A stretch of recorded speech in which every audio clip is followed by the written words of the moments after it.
The barter system among prisoners of war. Imagine finding yourself in a prisoner of war camp during a world war. You've lost your freedom, your rights, and even your identity. But there's still something you can control: your ability to negotiate. Amidst the chaos, a unique economic system emerges, built on cigarettes, sardine cans, chocolate, and even toilet paper. How is it possible that, even behind bars and armed guards, prisoners created a functional market with clear rules, a medium of exchange, and even inflation? And more importantly, how did this microcosm of an economy within prisoner of war camps reveal so much about human behavior, the nature of money, and even influence modern economic theories?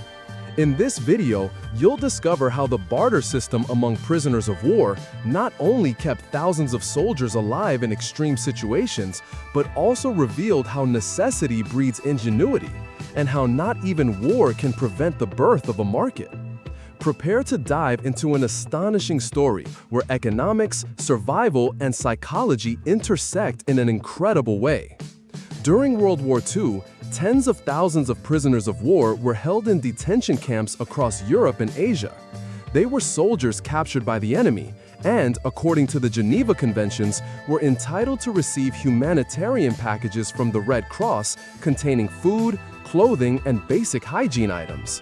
Although these packages were standardized, they didn't always meet individual needs, which led prisoners to start trading among themselves, exchanging surplus items for what they needed. Thus, a rudimentary barter system was born. For instance, a soldier who didn't smoke could trade his cigarettes for more food. Meanwhile, someone feeling cold could negotiate his chocolate for an extra pair of socks. Over time, these exchanges became so common that they began to follow a pattern. And that's when the cigarette, due to its relative abundance and ease of transport, started to consolidate as a currency within the camps. What began as simple trades out of necessity evolved into a complex internal market. Items like soap, tea, sugar, and sardines also became highly valued. There was even an informal price list: 3 cigarettes for a chocolate bar, 5 cigarettes for a can of meat. Some prisoners turned into informal traders, accumulating goods and acting as intermediaries among others. This behavior caught the attention of economists and historians after the war, especially because, despite the extremely adverse conditions, the basic elements of an economy, supply, demand, currency, prices, were all present. It was a living laboratory of economics in its raw state. The cigarette currency exhibited all the fundamental characteristics. It was divisible, portable, recognizable, and relatively stable, at least as long as the supply of Red Cross packages remained regular. But as we will see in the next part, it was enough for these packages to be suspended or reduced for the entire system to collapse. Then inflation, crises, and scarcity would emerge, just as in a real market. The barter system among prisoners was not just an isolated curiosity. It showed how economic logic emerges almost instinctively in any human environment. But it also revealed how volatile this system could be. Whenever there was a delay in the delivery of Red Cross packages due to bombardments, blockades, or resource scarcity, the market would panic. The supply of cigarettes would decrease, and with it, purchasing power. Prices would skyrocket. A chocolate that once cost 3 cigarettes can now be worth 10. A true inflationary process would begin, something very similar to what happens in the economies of real countries under crisis. Moreover, the most vulnerable prisoners, such as the sick or the newcomers, often had nothing to trade, being left out of this informal system.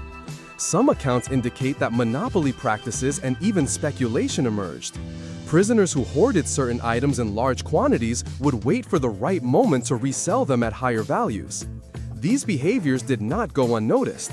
Economists like R.A. Radford, himself a former British prisoner of war, wrote a legendary study on this system, titled The Economic Organization of a POW Camp, which became required reading in economics courses.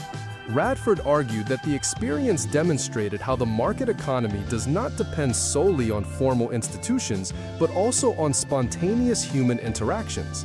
Even under extreme deprivation, people find ways to generate value, establish rules, and create exchange systems. And most intriguingly, they do this naturally, without anyone needing to invent or organize the system.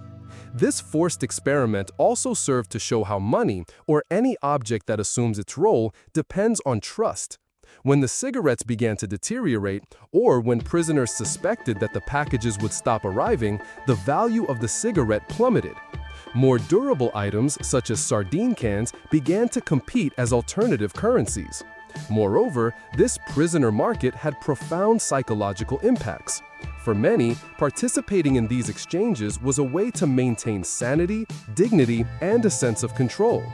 It was a means of asserting that, even in an inhuman environment, they could still make decisions and influence their own fate. The history of the barter system among prisoners of war is not just a curious anecdote from World War II, it's a powerful lesson about the essence of economics, human creativity, and resilience. Even when deprived of everything, these men created something that goes far beyond mere survival. They created a functional system with rules, currency, prices, and exchanges, all of it spontaneously. What this story teaches us is that money, in itself, has no value. It only works because we trust that it will be accepted by others. And this applies to any currency, whether it's a cigarette in a prisoner of war camp, a paper note in our pocket, or even cryptocurrencies in the digital world. The value lies in collective acceptance, mutual trust, and controlled scarcity. Furthermore, we see how economics is born out of necessity, not luxury. In an extreme environment, creativity flourishes. What could have been a setting of total despair instead gave rise to something almost cooperative and, at the same time, competitive. It's the human spirit in its purest form, adaptable, ingenious, and capable of turning even a prison into a laboratory of exchanges. This story also invites us to reflect on the present. In times of crisis, what truly has value? What do we accept as currency? And who is on the margins of these invisible systems? If you enjoyed this historical dive into the most improbable market that ever existed, comment below. Would you accept cigarettes as payment today? What would be the most valuable currency in a modern crisis? Don't forget to like, subscribe to our Enriching World channel, and watch our other videos that explore the economic backstories of history. Here, each episode is a journey through the hidden gears that drive the world. Until next time.